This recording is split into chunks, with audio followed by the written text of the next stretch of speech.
Assalamualaikum warahmatullahi wabarakatuh. Innal hamdalillahi nahmaduhu wa nasta'inuhu wa nastaghfiruh wa na'udzu billahi min syururi anfusina wa min sayyiati a'malina. May yahdihillahu fala mudilla lahu wa may yudlil fala hadiyalah. Asyhadu an la ilaha illallah wahdahu la syarikalah wa asyhadu anna Muhammadan abduhu wa rasuluh. Allahumma shalli ala Muhammadi wa ala alihi wa sahbihi wa mawalah. Amma ba'd.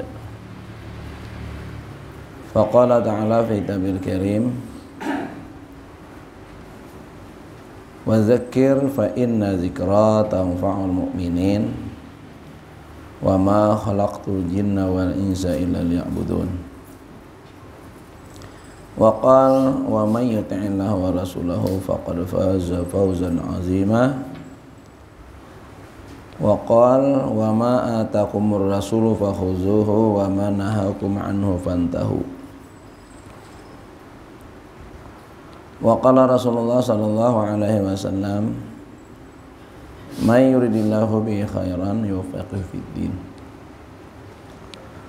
Wa qala musannif rahimahullahu ta'ala, wahtam bil fardil ladzi la yakhrubu min zil ata'i bimisli dzalika mala. Ma zala 'abdun bin nawafili yaqrubu hatta akuna lahu yadan wal arjula was sam'a minhu summa 'ainan basirah ay misla zalika fil matalabi harwala.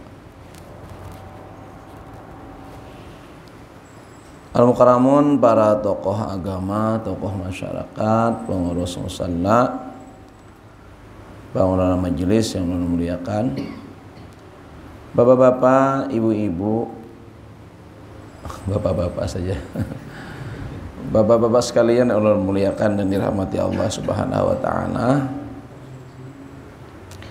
Alhamdulillah, selalulah kita panjatkan syukur kita kepada Allah Subhanahu wa ta'ala.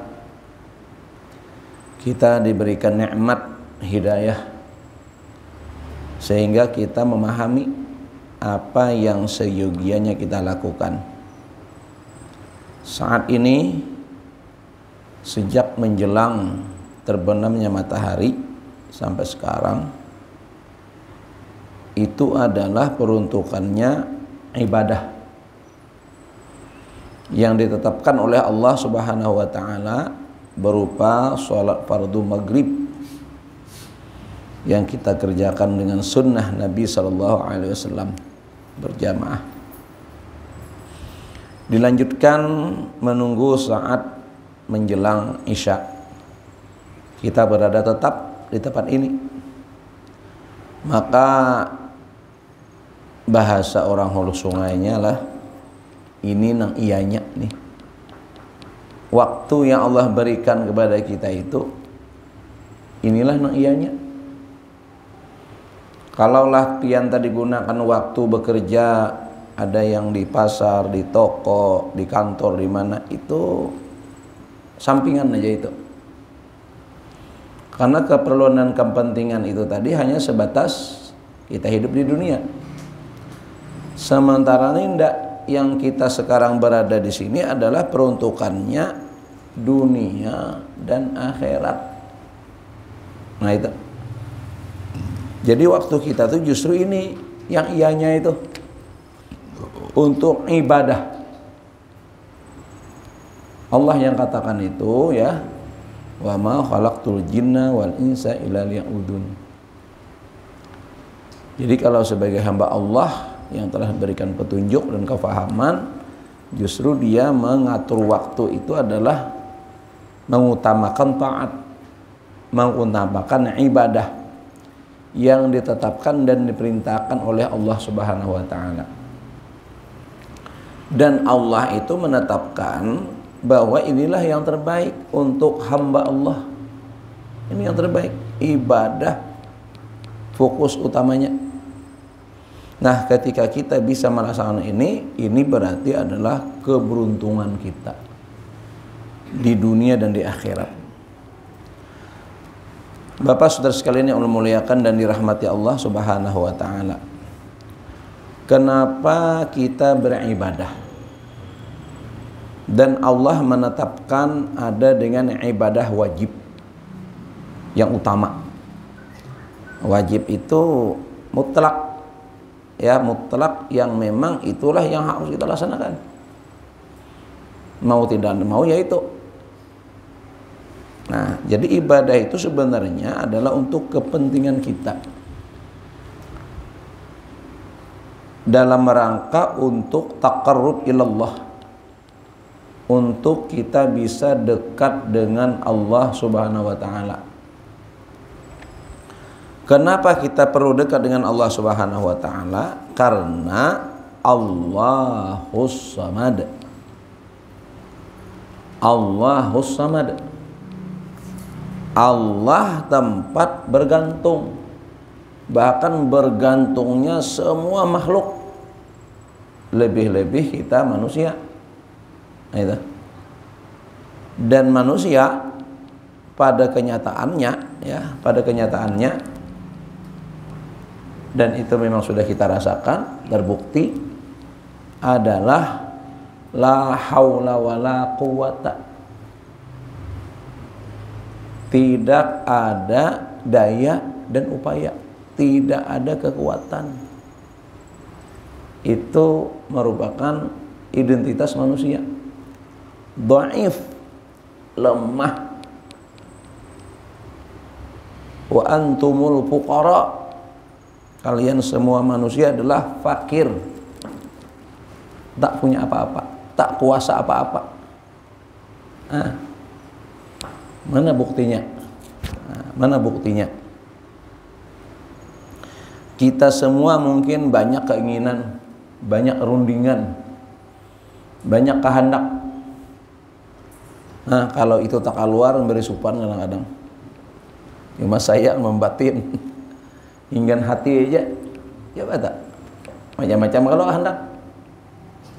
Tapi kenyataannya, apakah semua keinginan kehendak itu bisa kita wujudkan? Nah, itu membuktikan bahwa manusia tak punya daya, tak punya kemampuan, tak punya kuasa. Mungkin hanya sebagian kecil, ya, yang bersesuaian dengan kehendak kita itu. Kehendak kita ya macam-macam aja, bilang kadaka istilahnya itu apa? Jubong kehendak, limpuar. Kalau bahasa gambutnya limpuar, bahasa labunya jubong. Nah, itulah yang mendominasi dalam pemikiran kita. Tapi kenyataannya, yang kita rasakan, yang ini maksudnya, kayak ini maksudnya. Nah, ketika menyangkut ini kembali kepada ketetapan Allah, manusia hanya menyerahkannya kepada Allah. Makanya ridha bil qada. Nah, itu ada dalam arkanul iman kita, ya, kita beriman kepada Allah. Nah, maka kita harus ridha dengan apa yang Allah tetapkan kepada kita. Itu aja pengamannya sudah tak. Karena ujung la haula wala quwata tadi apa? Illa billah. Jadi yang kuasa itu Allah, yang mampu itu Allah. Maka caranya kita harus dekat kepada Allah. Amun kita berharap kepada sesama nang lamah ini, aduh, orang kecebur, tadi bisa bakunyung. Tuh nang membantu tuh siapa? Nang punya kekuatan, punya kemampuan, paling kada bisa bakunyung. Kalau ternyata nang manolongi sama pada kada bisa bakunyung, habis kisah. Tanya lama dulu. Nah, makanya kita dalam tertib tauhid itu kada mengandalkan makhluk, kada mengharap, kada minta bantuan kepada makhluk. Kenapa? Sama-sama la haula wala quwata. Nah, jadi harus datang kepada yang maha kuasa, maha berkemampuan. Kita yakini dia adalah Tuhan. Tuhan itu merupakan nama yang dialamatkan dia yang maha. Cuma kita nafikan Tuhan yang macam-macam yang berdasarkan keyakinan manusia yang salah, yang sesat. Maka kita nafikan itu semua dengan ucapan la ilaha illallah. Dan itu pernyataan kita. Itu iman kita. Itu keyakinan kita. Kalau sudah meyakini bahwa la ilaha illallah, berarti kita mesti datang kepada Allah, menghadap kepada Allah. Caranya cara yang Allah tunjukkan. Kayak ini caranya. Nah itu. Jadi dalam satu ungkapan gitu ya, kaidah yang dikemukakan oleh para ulama hikmah, mengambil intisari daripada hadis Nabi sallallahu alaihi wasallam, apa dikatakan mereka? Wahtam bil fardil ladzi la yaqrabu min zil ata'i bimisli zalika akmala. Tunaikan ibadah fardu. Nah itu suruhannya. Tunaikan ibadah fardu, ibadah yang diwajibkan Allah. Ada ibadah yang diwajibkan Allah, itu dikerjakan dengan sempurna. Kenapa? Sebab tidak ada jalan untuk bisa dekat kepada Allah kecuali dengan apa-apa yang diperlukannya. Nah, itu. Jadi untuk bisa datang kepada Allah, bisa menghadap Allah, itu dengan yang Allah tetapkan. Kayak ini nah itu. Lalu kita mencari cara jalan yang lain, kada sampai. Salah. Boleh dikatakan salah alamat. Pian ada keperluan dengan ulun misalnya. Nang dianggap oleh pian ulun kau bantu. Dalam sisi apa sajalah. Mungkin pian beranggapan minta bantuan dalam hal keuangan misalnya saja, atau dalam hal nasihat, dalam hal memecahkan problem misalnya. Anggaplah begitu ya. Berarti pian harus datang kepada ulun. Untuk datang kepada ulun harus menerima informasi yang akurat dari ulun. Betakun alamat pian di mana. Maka pian harus mengikuti alamat yang ulun tunjukkan. Atau kepada orang yang tahu alamat ulun. Nah itu. Hendak wadah sidin. Tahulah alamatnya. Oh tahu Nah diberi.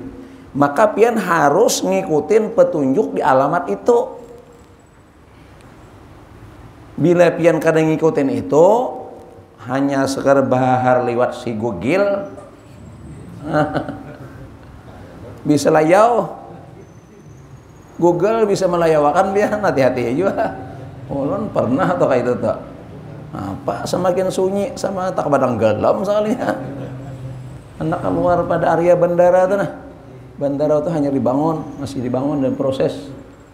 Masuk lewat nang Banjarbaru itu nah dalam tuh.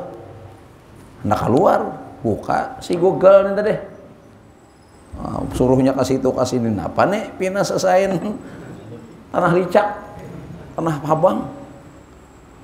Apa ada pada bicara bebulik luput. Nah itu salah itu ada bacang sampai. Betakun yang akurat lawan ulun, nah ampun alamat lawan orang nang tahu dengan alamat ulun. Itu sekedar ilustrasinya lah, contohnya. Nah sama kalau ingin dekat dengan Allah harus ikuti petunjuk Allah. Kayak ini caranya nah. atau kepada orang yang telah menerima wahyu nang tahu cara dekat kepada Allah. Siapa? Rasulullah, Nabi. Nah, jadi pegangan kita dua tuh ya. Petunjuk Allah berupa wahyu Quran yang disampaikan kepada Nabi, Nabi bisa menyampaikan dengan hadis-hadis nabawiyah. Itu caranya. Mun batakun kanang lain, caranya kada jelas kepada yang seperti petunjuk ini. Nah, itulah kita bisa tersesat. Kalau tersesat dalam hal mencari alam ulun tadi masih kawa bebulik, masih kawa memperbaiki. Amun sesat dalam segi agama, nauzubillah, bukan pedang galam,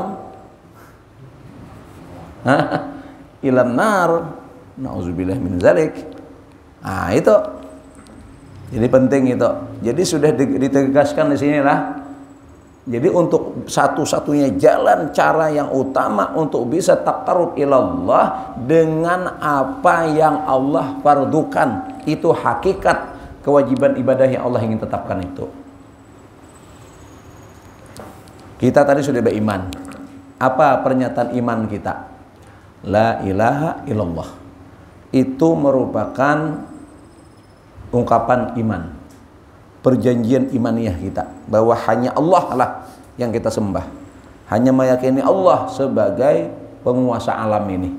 Istilah dengan tauhid uluhiyah, tauhid rububiyah, itu keyakinan kita. Nah, lalu kita disebut orang beriman. Kan orang beriman lalu Allah panggil, ya ayyuhallazina amanu. Nah, masuk kita sudah tak? Jadi kalau kita sudah menyatakan iman dengan ucapan itu tadi, berarti masuk ini. Nah, panggilan Allah ini ada yang berupa kewajiban yang mesti kita tunaikan. Misalnya Allah tetapkan inna sholata kanat alal mu'minina kitaban mauquta. Nah, bagi mukmin itu ujar Allah nih sudah ditetapkan ya waktu-waktu untuk sholat. Nah, ini fardu yang pertama nih yang disebut dengan harian, amal fardu harian. Jadi untuk bisa taqarrub ilallah maka orang itu wajib sholat 5 waktu. Kalau ada yang lain mengajarkan dengan tanpa sholat, itu jelas sesat.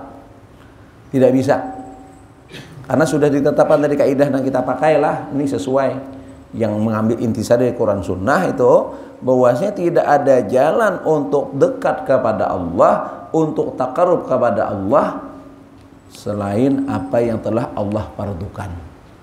Ada jalan lain. Nah, berarti ini ditetapkan sudah. Ini sudah jelas dalam Al-Quran, dalam hadis nabawiyah yang makbulah, dan itu merupakan yang dipraktekkan langsung dalam kehidupan Nabi. Jadi Nabi itu dalam hidup melakukan itu. Nah, karena kita beragama itu dengan Muhammadur Rasulullah, bukan yang lain. Maka itu dua kalimat syahadah itu, syahadatain. Jadi artinya kita beragama mengenal Allah, menetapkan Allah sebagai Tuhan, caranya cara yang ditunjukkan oleh Rasulullah SAW. Seperti salat tadi, apa yang Nabi katakan, sallu kama ra'aitumuni usalli. Jadi itu adalah melihat Nabi itu menggawi. Maka setiap praktek yang dikerjakan Nabi dalam satu dilihati sahabat, sampai gerak jari jatah, sampai gerak jari waktu salat itu diitihi.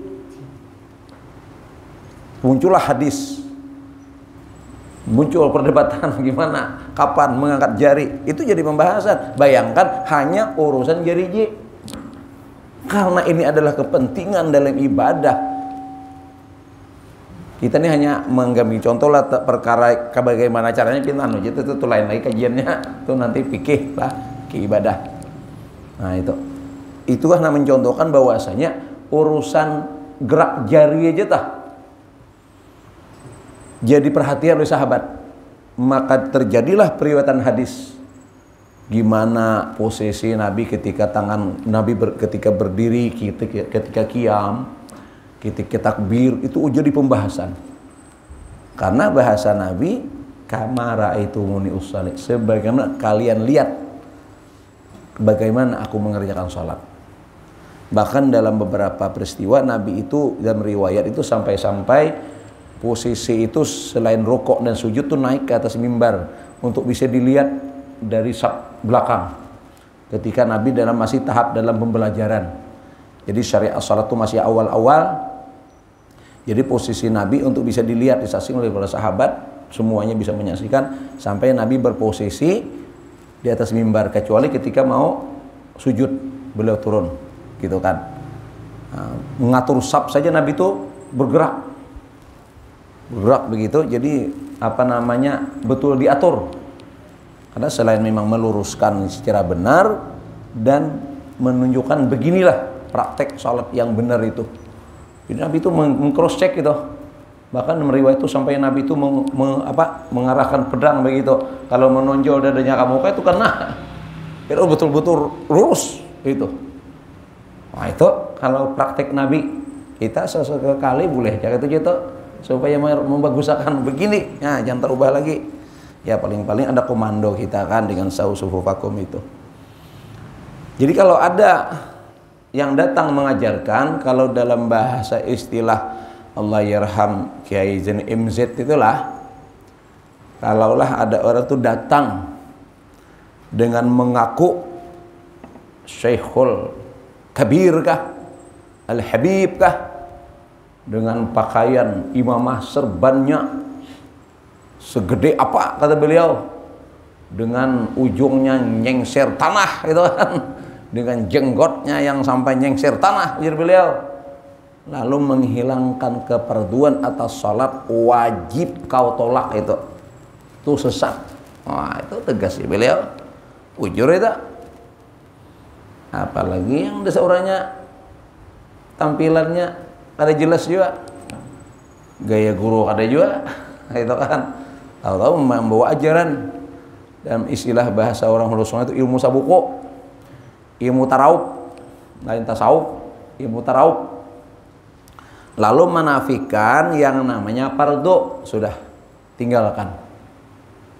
Kalau kita tidak bisa ngomong, tidak bisa meluruskan, itu tinggalkan. Kalau bisa perlakukan amar ma'ruf nahi anil munkar, itu mungkar. Nah itu karena kita sudah dijelaskan, karena sumber kita adalah Quran Sunnah. Bila bertentangan, kita kada bisa memutus orang itu sesat kalau sesat. Kayak apa? Bisa. Kita punya kaidah sudah. Ada poin-poin. Ada contreng. Itu. Syarat ini contreng, ini contreng. Bila sudah contreng semuanya, masuk jami' namanya. Amun tidak cukup syarat, mana tak keluar, berarti lain. Nah, lain golongan kita itu, ujar Nabi kita, falaisa minni. Nah, selesai. Nah, itu aja ukuran kita lah. Jadi, untuk bisa dekat kepada Allah, untuk mendapatkan segala sesuatunya yang datang dari sisi Allah Subhanahu wa taala, caranya adalah mengerjakan yang difardukan. Pertama tadi salat yang difardukan dalam keseharian. Apa sih yang kita dapat dari salat itu? Ya, pertama orang itu dekat dengan Allah. Segala sesuatunya, cara untuk bisa mendapatkan pertolongan Allah, Allah menegaskan dengan salat. Wasta'inu bis sabri was salah. Minta tolonglah ya kepada Allah. Pertama sabar. Nah ini, jadi pertama sabar itu sikap batin, pengendalian diri, pengendalian hati, tidak panik, tidak kasak-kusuk, tidak stres, gitu kan? Kembalikan kepada Allah. Itu pertama sabar. Itu kata kuncinya lah bab apa? Innallaha ma'as sabirin. Sesungguhnya Allah bersama orang-orang yang sabar. Lalu ada ajaran begini, misalnya ada ungkapan bahwa sabar itu ada batasnya. Ampun maaf, ini ajaran sesat ini. Ini dari setan. Ya. Jadi kalau ada yang memadahkan sabar itu ada batasnya, itu dari setan. Kalau dari Allah enggak. Selama kita ingin bersama Allah, selama itu tetap pelihara sabar. Itu kata kuncinya di situ. Sabar. Tenang. Jangan panik, jangan menyalahkan, jangan menyudutkan, jangan sumpah serapah. Bawa ketenangan batin dulu. Kondisikan hati dengan terkendali. Tidak usah bahasa kita itu nang paramang-paramang, mamai sana mamai sini, tidak usah dulu, tenang dulu. Kondisikan seperti itu. Lalu langkah berikutnya wassalah. Itu perintah Allah. Kalau hendak mendapatkan pertolongan Allah, pertama sabar, kedua salat. Subhanallah. Nyamannya. Nyaman disambat. Ya memang kayak itu. Allah tuh menyuruh nyaman. Itu asal kita kenal Allah, memahami hakikatnya, insya Allah kawa tenang, kawa sabar. Nah, nang kada sabar itu lupa keadaan. Nah, itu bisa saja terjadi pada seseorang. Nah, makanya pentingnya kita kendalikan itu. Nah, mungkin untuk sabar tuh kena hati lah, agak susah mengendalikan. Nah, nyaman tuh yang praktek. Caranya ambil wudu. Berwudu kita. Berwudu, laksanakan salat menghadap Allah Subhanahu wa taala. Dikatakan dalam satu keterangan bahwasanya orang yang dalam kesusahan, kesulitan dengan cara yang salat, cara minta tolong kepada Allah itu seperti orang mengetuk pintu. Yang di balik pintu itu ada orang yang kita maksud. Dan yang di balik pintu tuh memiliki segala-galanya. Kalau yang kita katuk tuh ada orangnya, membukai kada? Pasti membukai. Apalagi nya mempersilakan sudah. Kalau apa-apa katuk aja rumah kok. Wah, ada aja di rumah. Orangnya ada dan orangnya mempersilakan kita mengatuk pintunya. Kira-kira dibukai kada? Pasti. Amun kita berhajat atas sesuatu yang sesuatu tuh ada pada orang di rumah itu, kira-kira dijolong kada? Ada. Lain kadada lah. Mun di kadada tuh dikulacak gen kerawa. Nah, kulacak nih. Kadada. Imun ada minta tolong kami minta banyu putih buat minum kawalah. Oh ada. Nah, minum. Karena ada yang diminta. Minta tolong sebentar kawalah minjam baras selitar-litar. Karena barasnya ada banyak berlimpah. Jangan minjam diberi gen. Ada. Ada. Nah, ketika sholat itu kita mendatangi siapa? Mendatangi Allah. Allah ada kada? Pasti ada dan Allah nyuruh. Wasta'inu bisabri wassalah. Allah nyuruh bila minta tolong apa-apa datang udah kok. Salat datang pada kok. Dan Allah apa nang ada? Segala sesuatu yang kita hajatkan ada pada sisi Allah. Minta. Di paling nyaman pian. Wah, sudah tahu ilmunya nyaman benar. Ada perlu berkiau-kiau siapa kita? Langsung. Kalau harus banu dulu berperantara apa siapa kita bawa, kada perlu. Perintahnya kayak itu. Nah, lupa jalannya perintahnya kayak ini, pian mun hendak lawan Allah datanglah, ada ayatnya misalnya. Datangi lo guru si anu, hanya menghadap aku kita. Enggak. Ada kayak itu. Wasta'inu bis sabri wassalah. Nah, itu ud'uni astajib lakum. Berdoalah kepadaku niscaya aku istijabah, kabulakan. Itu janji Allah. Innallaha la yukhliful mi'ad. Itu caranya itu. Kalau kita ingin mendapatkan sesuatu yang kita hajatkan itu pasti ada pada sisi Allah Subhanahu wa taala. Bukan hanya nilai-nilai ruhaniyah yang itu pastilah. Ternyata hal-hal yang sifatnya jasmaniyah, keperluan lahiriah pun itu diberikan melalui sholat. Melalui sholat. Misalnya ayat mengenai perintah Jumat. Surah Al-Jumu'ah. ayat 9. Nah, ayat 9. Ya ayyuhallazina amanu idza nudiya lis-sholati min yaumil jumu'ah fas'au ila zikrillahi wa zarul bai' dzalikum khairul lakum in kuntum ta'lamun. Mafhum secara umumnya itulah jar Allah nih, wahai yang beriman nih, wahai orang yang beriman, apabila diserukan panggilan sholat di hari Jumat, tahu aja ada anaknya di babila tuh waktu siang hari Jumat tuh ada azan di hari Jumat, maka penuhi panggilan itu dan tinggalkan urusan-urusan menyangkut ekonomi. Jual beli kan ekonomi nih, keperluan kita nih, kita perlu jual beli dalam hal kepentingan ekonomi. Ujar Allah itu tinggalkan itu, tinggalkan. Dan itu lebih baik untuk bujur. Tinggalkan urusanmu dalam hal jual beli, datangi seruan Allah. Itu nang bagus ya Allah, itu nang bagus. Itu ayat 9 surah Al-Jumu'ah ini 11 ayat. Penghujung surah Al-Jumu'ah ayat 11 itu Allah kunci dengan kalimat wallahu khairur raziqin. Itu jaminan Allah. Artinya Allah jamin, Allah sebaik-baik pemberi rezeki.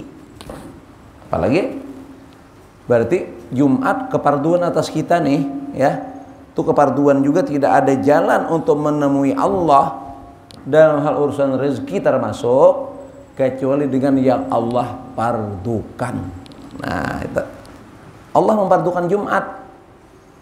Berarti kita mesti datang menghadap Allah Subhanahu. Tinggalkan itu nang bisnis kita tadi itu, ini nang datang kepada Allah, nang iyanya tadi, ini nang iyanya. Kalau hendak rezeki ke masjid nang iyanya, nang di toko tuh ada. Tuh ada itu. Nah itu. Jadi hanya dengan yang Allah pardukan untuk bisa dekat kepada Allah Subhanahu wa taala. Termasuk kita orang tua yang Allah perintahkan itu adalah wa'mur ahlaka bis-shalah. Bukan yang lain. Allah kada nyuruh kita supaya anak suruh makanan, enggak. Masalahnya apa? Urusan makan tuh disuruh kada disuruh, mukninya lapar bisa makan. Kita suruh anak istrimu bagawi, enggak. Kada ada suruhannya itu. Masalahnya orang mau dasar kerja duit bisa bicara. Tapi perkara salat mun kada disuruh dasar parai pian, buktiakan aja. Jadi ada Allah nyuruh kita itu adalah menyuruh kita menyuruh salat. Wa'mur ahlaka bis-shalah. Itu perintahnya. Jadi kalau salah satu di antara tanggung jawab yang Allah tetapkan kepada kita adalah menyuruh orang-orang yang di bawah tanggung jawab kita salat. Ahli di sini memang dalam tafsir lah ada beberapa yang dimaksud. Ada ahli dalam lingkup kecil, ada ahli dalam lingkup besar. Lingkup kecil itu adalah orang yang di bawah tanggung jawab kita, anak, istri, mutlak ini. Makna ahli yang lain adalah orang yang di bawah tanggung jawab kita, karyawan tak masuk. Apa istilah bahasa Malaysia itu orang kerja. Orang kerja kita. Nah, itu orang kerja istilahnya. Pegawai. Pegawai kita punya tanggung jawab. Jangan sampai yang harus sembahyang. Padahal pegawai untuk kita. Nah, buah kita, suruh sembayangan dulu. Pray dulu. Nah, itu. Seperti kisah Ustadz Basalamah siapa? Bukan.